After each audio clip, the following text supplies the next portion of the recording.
우리 함께 찬양하겠습니다. 찬송가 515장 눈을 들어 하늘 보라.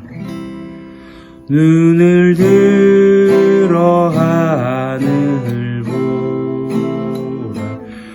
어지러운 세상 중에 곳곳마다 상한 영 탄식 소리 들려온다. 빛을 잃은 많은 사람 길을 잃고 헤매이나 당자처럼 기진한 믿는 자여 이할고 눈을 들어 하늘 보라. 어두워진 세상 중에 외치는 자 많건만 생명수는 나서라. 죄를 대속하신 주님 선한 일꾼 찾으시나. 대답하리 어디 믿는 자여 이할고 눈을 들어 하늘 보라. 살아계신 주 하나님 약한 자를 부르시 하늘 뜻을 전하셨다. 생명수는 홀로 예수 처음이요 나중이라. 주님 너를 부르신다. 믿는 자여 이할고 눈을 들어 하늘 보라. 다시 사신 그리스도 만 백성을 사랑하 오래 참고 기다리네. 인내하신 우리 구주 그의 심판하시는 날 또 가까이 임하는 믿는 자여 이할고.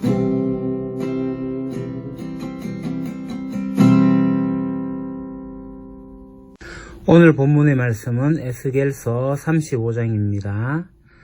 주님께서 나에게 말씀하셨다. 사람아, 너의 얼굴을 세일산 쪽으로 돌리고 그곳을 규탄하여 예언하여라. 너는 그곳을 규탄하여 말하여라. 나 주 하나님이 이렇게 말한다. 세일산아, 내가 너를 대적한다.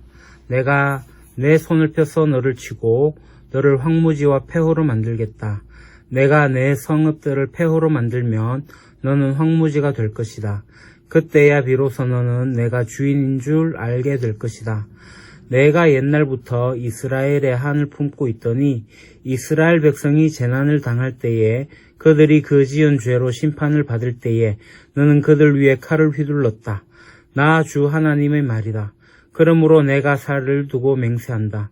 내가 너를 피투성이가 되게 하며 피 비린내 나는 일이 너를 뒤쫓아다니게 하겠다.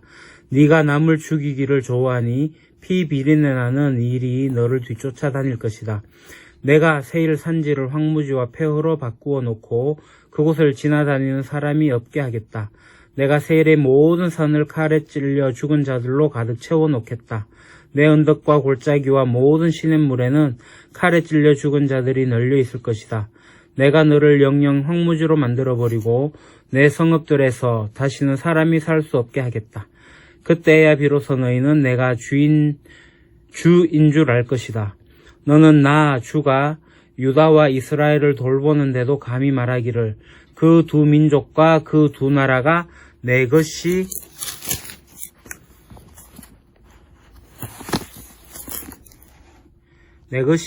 그러나 여호와께서 거기에 계셨느니라. 그러므로 주 여호와의 말씀이니라. 내가 나의 삶을 두고 맹세하노니 내가 그들을 미워하여 노하며 질투한 대로 내가 내게 행하여 너를 심판할 때에 그들이 나를 알게 하리라. 내가 이스라엘 산들을 가리켜 말하기를 저 산들이 황폐하였으므로 우리에게 넘겨주어서 삼키게 되었다 하여 욕하는 모든 말을 나 여호와가 들은 줄을 내가 알리로다. 너희가 나를 대적하여 입으로 자랑하며 나를 대적하여 여러 가지로 말한 것을 내가 들었노라. 주 여호와께서 이같이 말씀하셨느니라. 온 땅이 즐거워할 때에 내가 너를 황폐하게 하되 이스라엘 족속의 기업이 황폐함으로 내가 즐거워한 것 같이 내가 너를 황폐하게 하리라. 세일산아 너와 에돔 온 땅이 황폐하리니 내가 여호와인 줄을 무리가 알리라 하셨다 하라. 아멘. 심판이 없다면 회개도 구원도 필요하지 않습니다. 그런 의미에서 죄에 대한 엄중한 심판을 경각하는 것이 회개와 구원으로 가는 첩경입니다. 세일산은 에돔을 말하는데요. 이스라엘의 죄악에 대한 하나님의 심판을 보고도 자신들의 죄악과 그 결과를 생각하지 않죠. 오늘날에도 많은 사람들이 스스로 죄에 빠져 살면서도 자신은 마치 심판과 상관없는 양 그렇게 살아가고 있습니다. 그럼 오늘 말씀을 보겠습니다. 에스겔은 바벨론 군대에 협력한 세일산의 멸망을 예언합니다. 세일산은 이스라엘을 향해 옛날부터 어떤 마음을 품었습니까? 5절 말씀 같이 보겠습니다. 내가 옛날부터 한을 품고 이스라엘 족속의 환난 때 곧 죄악의 마지막 때에 칼의 위력에 그들을 넘겼도다. 답은 옛날부터 한을 품었던 거죠. 자, 그림을 보겠습니다. 세일산이라고 하는데 세일산은 바로 예루살렘의 남동쪽으로 이어진 세일산지가 이렇게 이어져 있는데요. 이 세일산지에 거주했던 에돔 족속의 거주지가 바로 이곳입니다. 그래서 에스겔은 이 에돔 족속을 지칭하는 상징적인 표현으로 이곳 세일산으로 표현을 하고 있습니다. 그러니까 이 에돔 족속은 이스라엘의 조상이 누구죠? 바로 야곱이지 않습니까?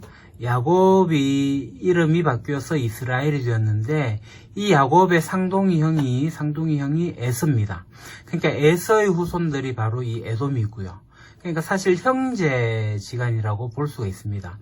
에서는 이 야곱의 형임에도 불구하고 장자권을 잃어버렸죠. 장자의 명분을 소홀히 여겼기 때문에 그렇습니다. 그렇지만 이 에서는 자신의 잘못을 보지 못하고 야곱에게 분노했던 그러한 일이 있습니다. 비록 이후에 에서와 이스라엘 야곱이 화해를 하긴 했지만 이 후손들 에돔과 이 이스라엘 유다와는 그렇게 하지 못했습니다. 자, 그 다음 문제. 이스라엘이 멸망하는 과정에서 세일산은 어떤 행동을 했습니까? 5절 말씀. 네가 옛날부터 한을 품고 이스라엘 족속의 환난 때 곧 죄악의 마지막 때에 칼의 위력에 그들을 넘겼도다. 그러니까 이스라엘 족속의 환난 때에 칼의 위력에 그들을 넘겼다라고 말씀하고 있습니다. 옛날부터 이들이 품은 한이 있습니다. 뭐죠? 이 에서는 이 이스라엘이 야곱이 번성하는 게 자기의 몫이라고 생각을 했던 거죠. 그러니까 에돔은 이들을 분노하고 또 이들에 대해서 분노하고 시기했을 겁니다. 그 형제 족속임에도 불구하고 이 이스라엘을 향한 이 에돔의 적대감, 오랜 세월 동안 계속 되어 왔겠죠. 급기야 훗날에 이제 바벨론이 침공하고 있을 때 느부갓네살이 2차로 침략하게 될 때 이 주변의 나라들이 이 유다를 공격을 하게 됩니다. 그때 에돔이 이 바벨론에 대해서 협력을 하게 되죠. 그러니까 오늘 본문에 이 남유다를 멸망시킨 것이 바벨론인데 바벨론을 칼의 위력이라고 표현하고 있는 거죠. 이렇게 칼의 위력이라고 표현하고 있습니다. 그러니까 에돔의 협력하에 이 유다가 바벨론에 의해서 주전 586년에 망하게 됩니다. 예루살렘이 완전히 함락당하게 되고 유다는 완전히 황폐하게 되었죠. 이 에돔은 형제를 증오함에 넘어서서 살육하는데 동참을 하게 됩니다. 그 다음 3번 세일산이 당할 심판의 고통은 무엇입니까? 6절 7절 말씀인데 같이 보도록 하겠습니다. 그러므로 주 여호와의 말씀이니라 내가 나의 삶을 두고 맹세하노니 내가 너에게 피를 만나게 한즉 피가 너를 따르리라. 네가 피를 미워하지 아니하였은즉 피가 너를 따르리라. 내가 세일산이 황무지와 폐허가 되게 하여 그 위에 왕래하는 자를 다 끊을지라. 뭐라고 말씀하죠? 피를 흘리게 하는 자는 반드시 피를 흘리게 될 거다랍니다. 창세기 9장 6절에 다른 사람의 피를 흘리면 그 사람의 피도 흘릴 것이라고 하고 있습니다. 하나님은 회개하지 않는 인생들에게 그들의 죄를 그대로 갚으시는 공의의 하나님이십니다. 자, 다시 지도를 보겠습니다. 에돔의 죄악. 이 에돔의 죄악은 이 유다와 예루살렘을 황폐하게 한 거죠. 바벨론 군대가 쳐들어와서 철저하게 이 유다를 짓밟게 하였고 그래서 예루살렘 성읍과 성전이 완전히 무너지게 됩니다. 이렇게 무너지듯이 하나님께서 이 에돔을 또한 그대로 갚으실 거라는 거죠. 그러니까 바벨론 침공 이후에 이 에돔은 유다를 점령해서 삽니다. 그래서 예수님 시대에 이 이두메 사람인 헤롯이 지배를 하게 되죠. 헤롯이 가문을 만들어내면서 유대 지역을 점령하게 됩니다. 바로 이 이두메 에돔입니다. 70년에 로마가 침략하여서 완전히 이제 예루살렘이 무너지게 되고 황폐해지면서 그때 에돔도 역사의 무대에서 사라지게 되는 것을 우리가 보게 됩니다. 자, 그 다음 2번 이스라엘의 멸망을 즐거워하여 이를 틈타 자신들의 야욕을 채우려 한 세일산은 멸망할 것입니다. 세일산은 무너져가는 이스라엘을 보며 어떤 야욕을 드러냅니까? 10절을 보겠습니다. 네가 말하기를 이 두 민족과 두 땅은 다 내 것이며 내 기업이 되리라 하였도다. 그러나 여호와께서 거기에 계셨느니라. 12절 내가 이스라엘 산들을 가리켜 말하기를 저 산들이 황폐하였으므로 우리에게 넘겨주어서 삼키게 되었다 하여 욕하는 모든 말을 나 여호와가 들은 줄을 네가 알리로다. 여기서 두 민족이라고 하는 것은 이 남과 북으로 나누어진 이 이스라엘을 지칭하는 겁니다. 험한 산악 지역에 거주했던 이 에돔 족속, 비옥한 땅을 가진 이 이스라엘을 항상 질투했죠. 이들은 바벨론의 침공을 틈타서 이 가까운 유다뿐만 아니라 이 북이스라엘까지 점령하고픈 야욕과 그러한 욕심을 가지고 들어왔습니다. 실제로 이 이스라엘에 대한 치리권을 할당받는 조건으로 이 에돔이 바벨론과 동맹을 맺죠. 그 사실은 이스라엘은 하나님께서 세우신 민족이고 하나님께서 세우신 나라입니다. 에돔이 이스라엘을 향한 야욕을 품는 동안 그들이 잊은 게 있는데 그것은 뭐냐 하면 하나님께서 그 자리에 함께 계셔가지고 그들의 말을 다 들으셨다는 사실이죠. 세일산이 하나님을 대적하여 한 일이 있는데요. 그게 무엇입니까? 13절을 보겠습니다.